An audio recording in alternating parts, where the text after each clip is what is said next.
தமிழகத்தில் மேற்கொள்ளப்பட்டு வரும் சிறப்பு வாக்காளர் திருத்த பணியை நிறுத்தக் கோரி தமிழக வெற்றிக் கழகம் சார்பில் விழுப்புரம் நகராட்சி திடலில் கையில் பதாகைகளை ஏந்தி கண்டன ஆர்ப்பாட்டத்தில் ஈடுபட்டனர். தமிழகம் முழுவதும் உள்ள மாவட்ட தலைநகரங்களில் தமிழக வெற்றிக் கழகம் சார்பில் எஸ்ஐஆரை கண்டித்து கண்டன ஆர்ப்பாட்டம் நடைபெற்றது.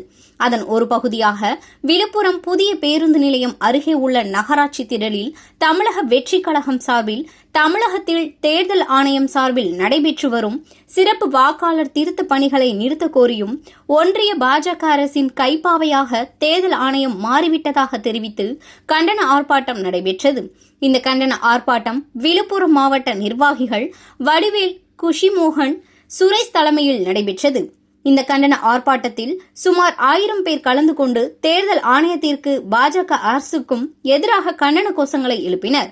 கண்டன ஆர்ப்பாட்டத்தில் தாவிக நிர்வாகிகள் மக்களின் வாக்களிக்கும் உரிமையை பறிக்காதே, எங்கள் ஓட்டு எங்கள் உரிமை, அதனை பறிக்காதே, வாக்குரிமை பிறப்புரிமை என பதாகைகளை கையில் ஏந்தி எதிர்ப்பினை தெரிவித்தனர்.